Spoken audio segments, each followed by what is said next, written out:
El caballero de las tinieblas cubre un inmenso castillo al borde del acantilado y una figura recorre sus pasillos.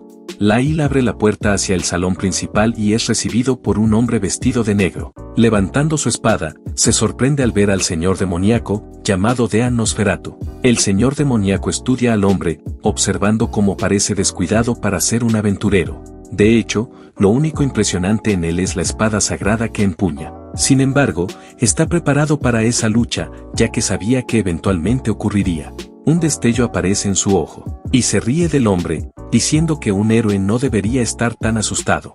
La expresión de Lail se vuelve vacía con el comentario, y su oponente comenta aún más sobre lo terrible que es su postura y su manejo de la espada. Señala al héroe y pregunta cómo espera derrotar al señor demoníaco con una técnica tan rudimentaria. Incitando al hombre a avanzar, Dean anuncia que luchará con toda su fuerza. El héroe tiembla, y el señor demoníaco lo provoca aún más, preguntándole si tiene miedo. Lail finalmente pierde la calma y arroja su espada al suelo, diciéndole a su enemigo que se detenga. Repite sus palabras, expresando su enojo por la situación y cuestionando el acto estúpido en el que están involucrados.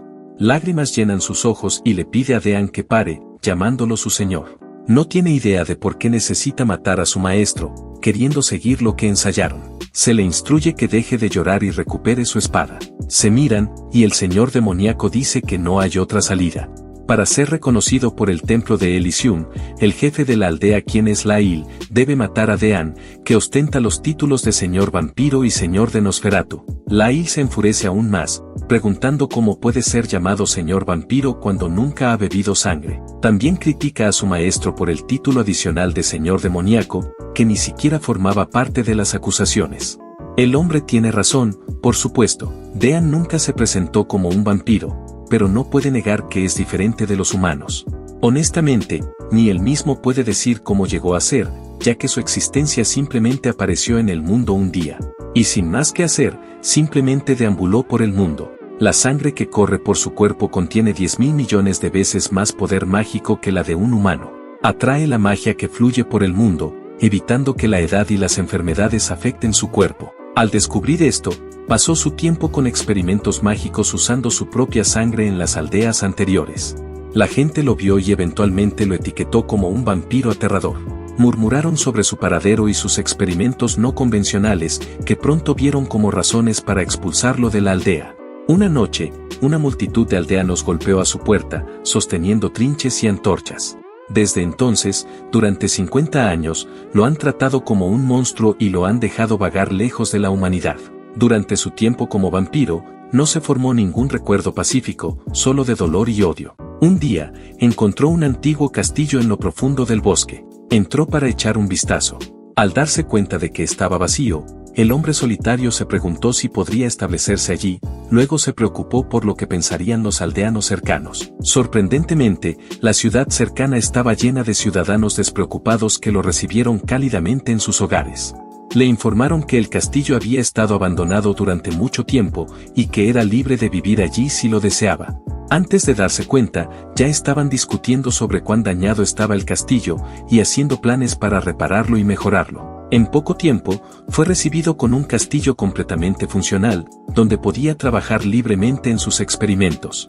Algunos niños curiosos vieron sus actividades una vez, y a diferencia de los niños anteriores, sus ojos estaban llenos de admiración, no de miedo.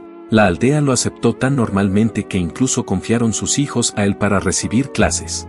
Obtuvo un trono y, en algún momento, se convirtió en la divinidad protectora de la aldea. Desde ese momento, pudo vivir en paz durante 150 años, experimentando y viviendo con su gente. De vuelta al momento presente, Lail cae de rodillas, llorando y diciendo que su señor no hizo nada malo. De hecho, él es el protector, la familia, el señor, el maestro y el padre que nunca envejece. Le pide una vez más, rechazando la idea de que alguien que no hizo nada malo merezca algo como la muerte. Dean le pide que no llore ni se lamente, ya que es el primogénito del jefe de la aldea.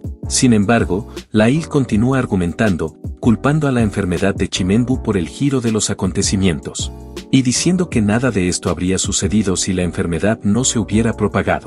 Hace un año, en la capital real, los ciudadanos luchaban contra una enfermedad desconocida. Los cuerpos enfermos llenaban las habitaciones de los hospitales y los médicos estaban perdidos. Marcas oscuras se formaban alrededor del cuerpo y las fiebres seguían empeorando, sin importar lo que intentaran hacer. Un caballero sagrado se dirige a los ciudadanos de la capital, diciendo que no hay necesidad de temer, ya que el templo de Elysium se ocupará del asunto pronto. Además, difunde la idea de que la fe puede curar la enfermedad, y que el arrepentimiento por sus pecados lavará la oscuridad de ellos. Aplauden y le ruegan que les enseñe el camino de la misericordia, y se les instruye a beber agua bendita para salvarse. Sin embargo, los cadáveres comienzan a acumularse en el centro de la capital. Un hombre informa que el número de infectados sigue aumentando y que la enfermedad mortal se ha extendido por varias regiones. El número de muertos ha superado los 10.000 y ya no tienen espacio para enterrar a los que sucumbieron. El caballero sagrado golpea la mesa, frustrado por estar atrapado, sin saber cuál es el origen del problema. El hombre continúa con su informe, diciendo que la región de Fira no informó ninguna muerte. En la aldea, Dean examina una mano marcada de negro, confirmando la presencia de la enfermedad llamada Chimenbu, que estaba prevaleciendo en la capital real. Los demás suspiran al escuchar sus palabras, temiendo por sus propias vidas, ya que saben que innumerables personas ya han muerto a causa de esto. Afortunadamente, su señor los reconforta, diciendo que ha examinado medidas preventivas de epidemias pasadas. Pero sabe que nunca ha enfrentado algo así. Las personas de su aldea ni siquiera tuvieron mucho contacto con la capital real. Se pregunta si sus mensajeros y corredores contrajeron la enfermedad mientras estaban fuera. En cualquier caso, ordena que todos los sospechosos de infección sean llevados de inmediato a su castillo, ya que las enfermedades humanas pueden afectarlo. Está seguro de que puede cuidar de los habitantes locales. Pronto se dirige al centro de la aldea y anuncia que la epidemia generalmente se transmite por el aire. Aquellos con fiebre, aunque sea leve, pueden estar infectados, así que todos deben lavarse minuciosamente. Para prevenir mejor la propagación de la enfermedad transmitida por el aire, ha creado un filtro de máscara utilizando la hierba Ranimaru, que ayuda a purificar el aire que se respira. Instruye a todos a usarlas con frecuencia y a cambiar la máscara una vez al día. Mientras hace su anuncio, Lail se acerca a él por detrás con una mirada angustiada en el rostro. Nervioso, le dice a Dean que algo le sucedió a Alicia, su hija. En el castillo, el señor se dirige a una cámara aislada, donde una joven está en cuarentena. Cuando se le pregunta sobre su condición, ella jadea débilmente, claramente aterrorizada por lo que le pueda suceder. Notando sus emociones, él tranquiliza a la niña, diciendo que está bien y que no va a morir. Ella sonríe, reconfortada por sus palabras. Sin embargo, él es muy consciente de que la condición de Alicia es mucho más grave que la de los demás. La situación lo envuelve, y una expresión sombría cubre su rostro. Le dice a la niña que es una habitante de la aldea de Fira, y que la considera su familia, aunque ya ha vivido durante 200 años, la muerte es algo que inevitablemente enfrentará. Y es aún más grave cuando se trata de su familia. Él toma una cuchilla y la pasa por su dedo. Como ser sobrenatural, su sangre puede ser utilizada como medio para la magia, y contiene propiedades purificadoras. Él concede su sangre a la niña, así como al resto de su familia. Con esto, logra salvar a la aldea de la epidemia de Chimenbu. Sin embargo, su hazaña sobrenatural llamó la atención de la capital real, que luego convocó a Lail para explicar cómo vencieron la enfermedad. Él relata los eventos en su aldea, pero el gran caballero sagrado de la capital los interpreta de manera diferente. Dean fue apodado el Señor de Nosferatu, y fue etiquetado como un monstruo que infunde miedo en el pueblo. El caballero cree que definitivamente es ese monstruo que se hablaba hace 100 años, ya que se mantienen registros que contienen informes de testigos que vieron a alguien llamado Señor Vampiro, y demonio solitario que chupa sangre y manipula la magia. Aunque es una entidad aterradora, su descubrimiento es una bendición para la capital real. El hombre pregunta de qué está hablando, y el caballero se voltea, diciendo que es una buena noticia para ellos. Con una mirada siniestra, revela el plan de difundir a la gente que la plaga Chimenbu fue culpa del señor de los demonios. De vuelta en la villa de Fira, Lail golpea la mesa con el puño, enfurecido por las intenciones del templo de Elysium. Leen el pergamino juntos, el cual informa que la enfermedad Chimembu fue originado por Dean. También dice que los habitantes de Fira están bajo la influencia de su magia negra, por eso les permitió evitar la plaga y salir vivos de esta epidemia. Lai le cuenta que cuando intentó negar su testimonio, los de la capital le ordenaron a tomar su espada sagrada y matar a su señor con ella como evidencia de la inocencia de la villa de Fira, ya que según esto era un decreto de la familia real.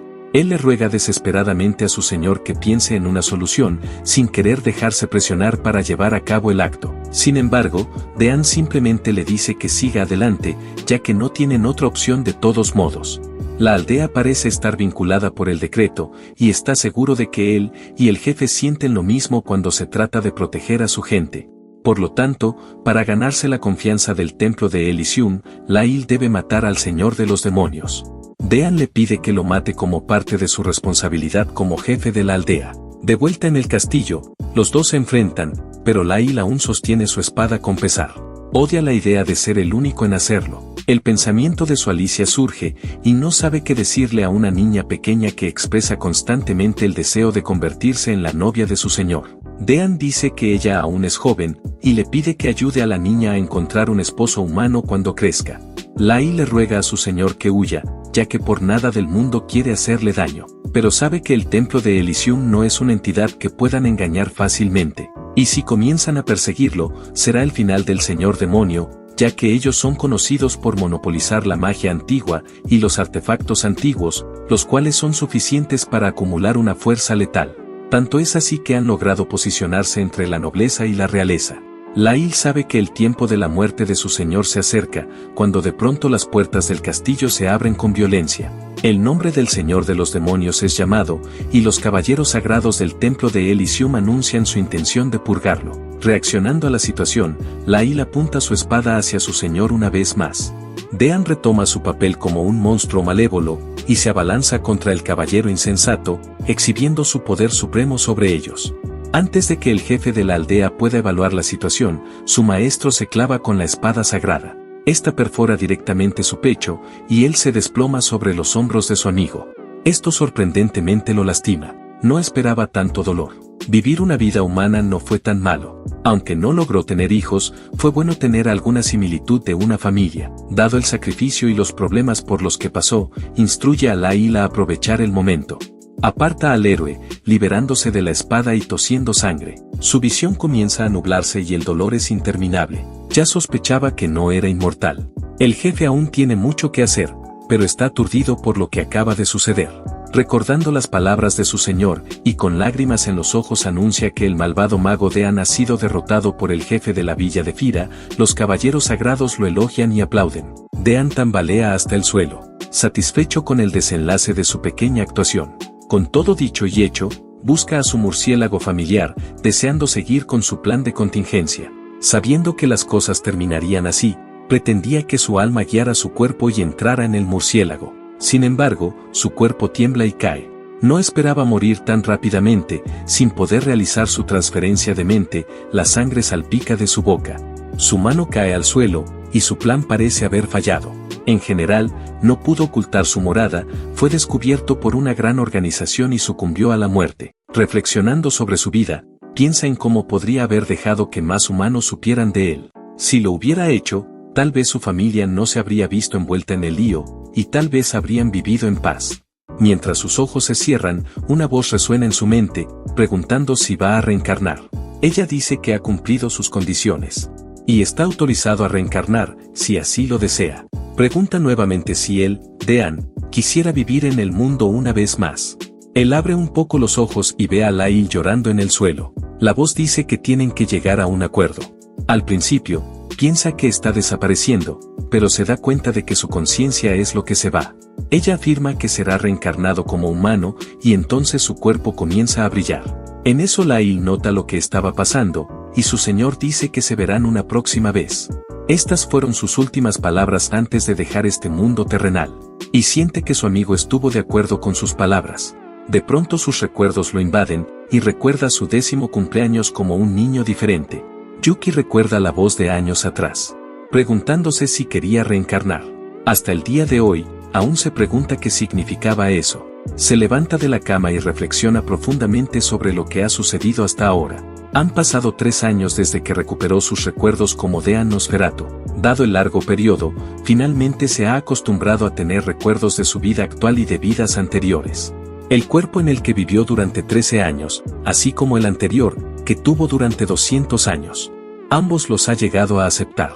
Él es Dean, el señor de los Nosferatu, pero también es Yuki Grosaria, el segundo hijo del varón. Después de ser asesinado por Lail, planeó transferir su alma a su murciélago. Para ello, incluso dedicó tiempo y esfuerzo. Para que su familiar murciélago se acostumbrara a su sangre, incluso preparó hechizos para la transferencia. Desafortunadamente, fue un fracaso total, ya que murió antes de transferir su propia alma. Se cae de decepción, pero rápidamente se levanta, diciendo que era la primera vez que lanzaba un hechizo así, y agregando que nunca antes había muerto. Con eso, se convence de que el fracaso era inevitable. Después de su fracaso, una voz resonó en su cabeza, preguntando si quería reencarnar. Pronto renació como humano. Sin saber quién lo reencarnó, mira por la ventana, preguntándose cuánto tiempo ha pasado desde entonces. El territorio del varón está bastante lejos de la capital real, ya que se encuentra en el campo. Aparentemente, George Grosaria, jefe de la familia Grosaria, lo acogió como hijo ilegítimo. Tiene un hermano mayor llamado Ceros, y una hermana menor llamada Rumia. Juntos los 4 conforman la familia Grosaria. Como no nació de la difunta esposa legítima del varón, no tiene derecho a ser heredero de ninguna manera. Debido a esto, es imperativo que decida qué hacer a continuación. Se pregunta si irá a la escuela o se convertirá en aventurero. Sin embargo, estas son preocupaciones para más adelante. Ahora, el ex señor demoníaco necesita aprender más sobre los humanos. En su vida anterior, no pudo integrarse completamente en la sociedad humana y, antes de establecerse en su castillo, fue expulsado de su aldea y etiquetado como un monstruo. Aunque eventualmente encontró paz, fue como el dios guardián de la aldea de Fira. Pero al final de todo terminó muriendo. Yuki mira su mano, examinando la sangre que fluye a través de ella. En este momento, no es exactamente humano. Sus habilidades anteriores aún están ahí, y su sangre sigue siendo la de Mistil. Eventualmente, dejará de envejecer nuevamente. Sin embargo, esta vez está decidido a encajar y vivir en paz como humano. Durante su infancia, debería ser capaz de estudiar una cantidad considerable de cosas, y cuando deje de envejecer, habrá aprendido lo suficiente como para mezclarse con los humanos de verdad. Es exactamente para eso que usará su magia. De repente, un murciélago entra en su habitación, colándose por la ventana. Reflexionando, los murciélagos siempre le han gustado, tanto que terminó siendo etiquetado como el señor de los vampiros. Piensa por un momento y le pregunta al murciélago si le gustaría participar en un experimento. Tomando un puñal de la mesa, se corta ligeramente el dedo y lo coloca cerca de la criatura. Yuki explica que su sangre se llama sangre de Mistil y está llena de poder. Si el murciélago la bebe, se considerará su pariente y ganará sabiduría para sí mismo. El murciélago acepta rápidamente la oferta y lame la sangre del dedo de Yuki. De repente, sus ojos se iluminan y el murciélago salta alrededor, saludando a su nuevo amo. Le agradece a Yuki por otorgarle el poder del habla y dice que está ansioso por servir al maestro. Dado que sus poderes acaban de despertar, Yuki está encantado de que su pequeño experimento haya funcionado. Ahora sabe que aquellos que toman su sangre pueden convertirse en sus servidores. No puede considerarse una dominación completa, ya que requiere el consentimiento de ambas partes. En cambio, es más bien una relación mutua, donde ambas partes se benefician. Le pregunta al murciélago si conoce un lugar donde puedan probar la magia. Sugiere su casa en las montañas, pero advierte a su amo que debe tener cuidado, ya que a veces pueden aparecer monstruos, como osos negros, aves nocturnas y conejos rabiosos. Pero si esos son los únicos monstruos, no debería ser un gran problema para ellos. Planea ir allí por la noche, y le dice al murciélago que lidere el camino cuando llegue el momento. Su nuevo servidor se va, y alguien golpea a su puerta. Es Rumia, su hermana menor, que vino a llamarlo para la comida. Yuki la reprende un poco, repitiendo las palabras de su hermano mayor, diciéndole que deje de salir del edificio principal todo el tiempo. Ella argumenta que simplemente quería preguntar cómo estaba mientras se dirigían al comedor. A lo que Yuki resume su día, contando cómo desayunó, leyó libros para prepararse para la escuela, estudió esgrima y practicó por su propia cuenta. Antes de que pudiera continuar, Rumia hace una cara enojada, y le dice que debería ser más considerado con los sentimientos de una mujer. A pesar de estar obviamente enojada, niega sus verdaderos sentimientos. Pero de todos modos, Yuki extiende la mano, ofreciéndose a acompañarla por el camino. Juntos caminan hacia el comedor, tomados de la mano. Los vientos fuertes soplan, haciendo que las ventanas de la casa tiemblen constantemente. Además, el edificio ha estado allí por mucho tiempo, desde antes de que su padre construyera la casa grosaria. Los dos hermanos piensan en lo bueno que sería tener un hechizo mágico que pudiera ayudar con el temblor. Ellos incluso se preguntan si el gremio de magia Lindabar, a la que asiste su hermano mayor, tiene un hechizo similar. El gremio de magia Lindabar es una escuela de magia e instituto de investigación que eventualmente se convirtió en una gran organización. Para garantizar la continuidad de la inscripción de la realeza y la alta sociedad, los niños que se inscriben deben ser de la nobleza. Se rumorea que los aprendices en el gremio son instruidos con magia poderosa y antigua. Aunque Yuki está interesado, la magia antigua le recuerda al templo de Elysium y sinceramente no quiere involucrarse más con ellos. Su hermana lo llama, sacándolo de sus pensamientos, y le pregunta si acaso escuchó lo que le estaba diciendo. Ella se jacta frustrada de que recordó sus lecciones de ese día. Mientras la instruye a respirar profundamente, él piensa en cómo han pasado las lecciones de pronunciación con Rumia. Aparentemente, la pronunciación utilizada por los humanos es necesaria para los encantamientos utilizados en la magia. Además, parece que los poemas que utilizan no han cambiado desde entonces.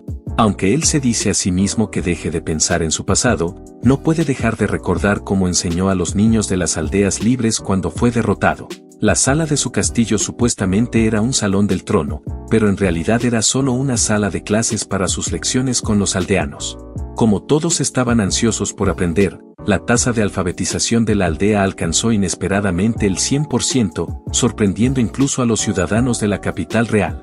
A medida que ellos llegan al final de una escalera, Rumia comienza a decir algo, pero su hermano le dice que su tiempo ha terminado, y que ahora deben ir a sus comedores por separado. Ella comienza a llorar, y dice que quiere comer con su querido hermano, pero él le recuerda que no es algo que tengan permitido hacer. Una voz interrumpe su conversación y afirma que ser egoísta sería problemático para la niña. A través de un pasillo, un hombre dice que deben conocer su lugar y que este conocimiento básico es imperativo para aquellos involucrados en la magia. El hombre con una expresión maliciosa en el rostro es Cachel Migen, un hombre contratado por el varón para ayudar a Ceros a inscribirse en el gremio. Él se dirige de manera grosera a Yuki y afirma que aunque el niño puede no saberlo, las personas nacen con un estatus social. El joven enumera la jerarquía de los seres, colocando a los humanos en la cima, seguidos por los elfos y luego por los hombres bestia. Añade que los monstruos también tienen una clasificación basada en su inteligencia. Irritado por su lengua afilada, Cachel le pregunta cuál es la clasificación en la casa noble. Él responde basándose en la casa grosaria, colocando a su padre en la cima, seguido por la verdadera esposa, Ceros, Rumia, y por último él mismo, el hijo ilegítimo. El hombre lo corrige, insistiendo en que él, el hijo ilegítimo, no debería llevar el apellido de la familia. Con un tono resignado, el niño acepta y se disculpa por su rudeza. Sin embargo, Rumia no puede soportarlo, y le dice al hombre que se corrija, diciendo que Yuki es su hermano y un miembro legítimo de su familia. Él queda sorprendido al principio, pero luego se voltea hacia Ceros para preguntar si es verdad, pensando en lo que el verdadero hijo legítimo piensa de la situación. Yuki se irrita por la astuta maniobra de presionar al joven. Sin embargo, el hermano mayor afirma que el hijo ilegítimo no es diferente del padre común, añadiendo que es imperdonable para un noble de alto estatus comer en la misma mesa que ellos. Concluye que los nobles deben al menos tener esa conciencia. Satisfecho con su respuesta, Cachel reitera triunfante su punto de vista, mientras que Rumia queda incrédula con lo que acaba de escuchar. Ya consciente de la situación, Yuki empuja a su hermanita hacia adelante, incitándola a ir a su sala de estar. Con una sonrisa, le dice que tenga cuidado de donde come, recordándole que no pueden comer juntos, y que él come en una mesa diferente con Marta. Aunque está calmado, él observa para sí mismo cómo los humanos aún están obsesionados con los estatus sociales. Rumia comienza a llorar, porque no le gusta que excluyan a Yuki, y es así como proceden a retirarse. Pero antes que se vayan por completo, Yuki llama a Castle, mencionándole sobre el descubrimiento de artefactos mágicos antiguos del templo de Elysium, y pregunta cuántos años han pasado desde entonces. El hombre se enfurece inesperadamente con la pregunta, y grita al niño, diciéndole que no use el nombre del templo de Elysium descuidadamente, ya que está prohibido. A lo que Yuki queda sorprendido por la revelación repentina. Cachel recupera la compostura después de un tiempo, y le informa a Yuki que han pasado 220 años desde el descubrimiento de Elysium. Él añade que su respuesta fue un acto de misericordia, y que es de mala educación hacer una pregunta de ese tipo a cualquier persona que conozca. Mientras se aleja, deja al niño completamente atónito, incapaz de comprender por qué el templo de Elysium es tabú. Parece que el mundo en el que se encuentra aún está lleno de misterios por descubrir. Luego de lo ocurrido, vemos que Yuki aparta sus utensilios y expresa su agradecimiento por la comida, ya que estaba deliciosa, como se esperaba de la comida del edificio principal. Y estaba acompañado de Marta, una criada, la cual termina de comer con él y recoge los platos usados, diciéndole que descanse un momento después de la comida. Mientras regresa a su habitación, ve a Rumia y a su padre afuera. Su hermanita extiende las manos y conjura una bola de luz usando un encantamiento. George Grosaria, su padre, aplaude con deleite, ya que quedó sorprendido por la capacidad de su hija para recitar el encantamiento correctamente. Ella dice tímidamente que es porque practica mucho, añadiendo que hay otros que pueden hacer cosas aún más increíbles, pero su padre le dijo que nunca agache la cabeza ante nadie, y usando el mismo hechizo, invoca su propia bola de luz. Durante el dulce momento padre-hija, Yuki los observa, notando cómo los cantos y los efectos de los hechizos permanecen inalterados desde el pasado. Además, la calidad ni ha mejorado ni empeorado. Han pasado 220 años desde el descubrimiento de Elysium, lo que significa que han pasado 200 años desde que él murió. Teniendo dificultades para aceptar la realidad, piensa en esto por un tiempo. Han pasado 220 años desde que el templo de Elysium descubrió antiguas magias y artefactos, y él murió 20 años después de ese descubrimiento, así que esto realmente es verdad. Esto también significa que Lyle y Alicia ya no están en el mundo. Él simplemente suspira por eso, sin poder hacer nada al respecto. Se tira en la cama e intenta entender la situación actual del mundo. El nombre del país ha cambiado, pero la gramática para la magia común es la misma, y el sistema de la sociedad no es diferente de ninguna manera. Normalmente, habría pensado que esta generación estaba más avanzada. Incluso ahora, la magia antigua está reservada solo para unos pocos, específicamente la clase alta, razón por la cual Cachel está mostrando tan orgullosamente su estatus. Además, incluso Zero se está uniendo al gremio de magia. Con los misterios acumulándose, decide investigar cómo el templo de Elysium cayó en desgracia, lo que ahora es considerado un tema tabú. Dicho esto, no tiene el deseo de volver a encontrarse con esa gente. En eso recuerda que existe la posibilidad de encontrar algo en la biblioteca del edificio principal. Desafortunadamente, como hijo ilegítimo, no tiene derecho a entrar en el edificio principal de esa manera. Por ahora, debe pensar en un plan, y probar sus propias habilidades para ayudarse a sí mismo. Se levanta para empezar, pero de repente su estómago gruñe. Ha estado deseando carne por un tiempo, ya que sus comidas generalmente no incluían platos de ese tipo. Dado que va a salir a probar su magia, bien podría ir a cazar. Queriendo verificar sus habilidades antes de partir, Yuki abre su barra de estado, que normalmente muestra sus estadísticas. Y al ver que su preparación ha dado frutos, ya que ahora sus habilidades son mucho más fuertes de lo que era, esto lo puso muy feliz. Así que sin perder más el tiempo, salta por una ventana y usa su habilidad de flotación. Esto básicamente lo hace sin peso, permitiéndole saltar sobre cercas y sobre los guardias. Además, usa el hechizo de ocultar su presencia para permanecer indetectado. Saltando hacia el bosque, recuerda volver por la mañana. Pronto se encuentra con su nuevo familiar murciélago, que lo esperaba toda la noche, y le pide que encuentre un lugar donde pueda practicar magia y cazar animales. Antes de eso, el murciélago pregunta cuál es su nombre, y Yuki le dice que desde ahora se llamará Dick. El murciélago parece encantado con su nuevo nombre, y el chico explica que ese nombre es del antiguo amigo del padre de Lyle. En su lecho de muerte, le pidió a su señor que cuidara de su hijo, antes de fallecer eventualmente. Dick cuestiona sus historias, ya que su nuevo amo parece muy joven para haber pasado por algo así. Yuki le dice que ignore los detalles, luego apunta a un gran conejo. El objetivo es una criatura muy cautelosa, con poderosos cuernos y patadas. El murciélago queda impresionado con su conocimiento, pero él lo menosprecia, diciendo que es sentido común. De todas formas, no tiene la intención de entrar en combate cuerpo a cuerpo, ya que su objetivo es experimentar con su magia. Se preocupa de que los hechizos de fuego y viento sean muy notorios, pero su amo lo tranquiliza, diciendo que su especialidad es la magia del hielo. Colocando la mano en el tronco de un árbol, crea un hechizo de hielo directamente hacia la criatura. El hechizo apenas toca al conejo, pero casi instantáneamente lo envuelve por todo el cuerpo. Su magia es perfecta para misiones sigilosas, permitiéndole capturar su presa sin llamar la atención de nadie. Él mira al conejo satisfecho con su trabajo y baja del árbol, disculpándose por lo que está a punto de hacer, saca un cuchillo para matar a la criatura.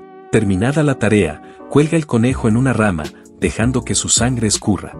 Los ojos de Dick brillan de asombro, diciendo que ni siquiera él sería capaz de escapar de tal magia. Sin hacer ruido ni luz, está seguro de que la presa no notaría nada, y afirma que es el tipo más fuerte de magia para sobrevivir en el bosque. Yuki simplemente sonríe, diciendo que es una magia muy simple, y no sería rival para la magia antigua.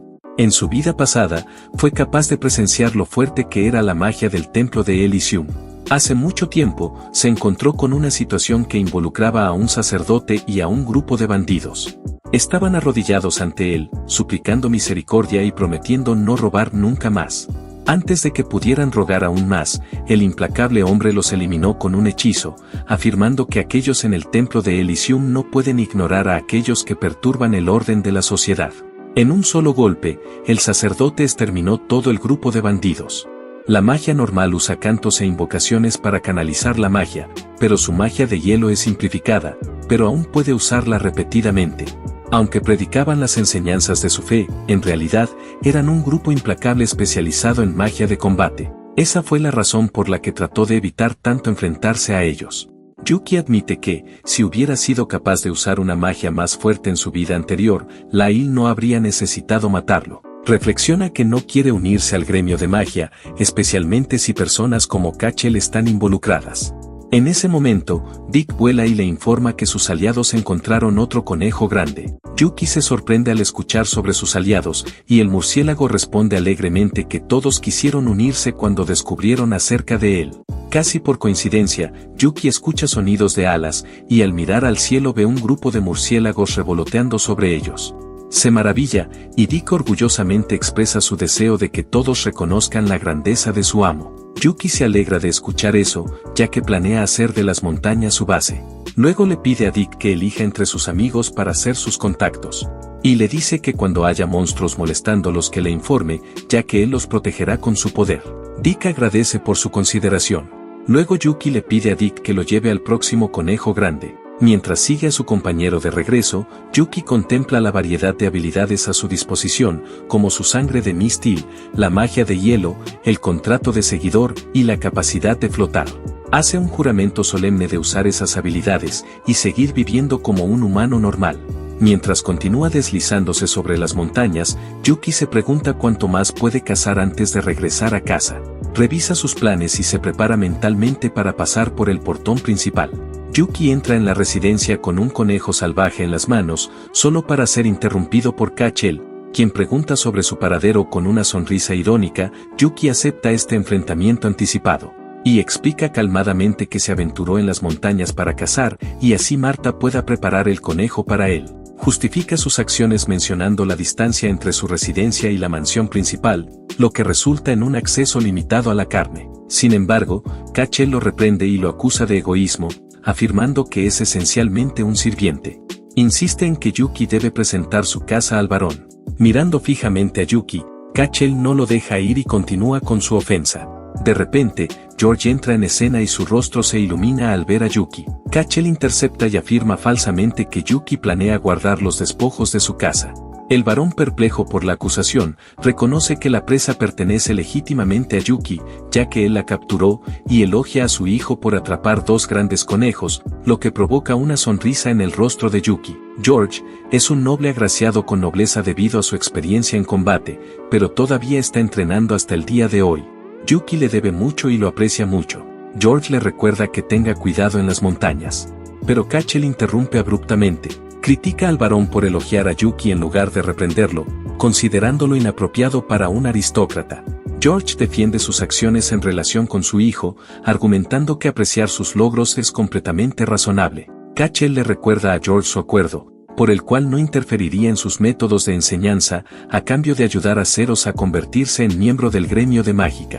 Al escuchar esto, el varón entra en pánico, ya que sabía que su hijo Zeros corría el riesgo de ya no ser miembro del gremio de magia, a lo que Cachel amenaza con retirarse. Yuki interviene, reconociendo su falta de disciplina, y ofrece prontamente su casa a su padre, pero a cambio solicita acceso a la biblioteca. George queda intrigado por esta solicitud, llevando a Yuki a explicar su necesidad de conocimiento.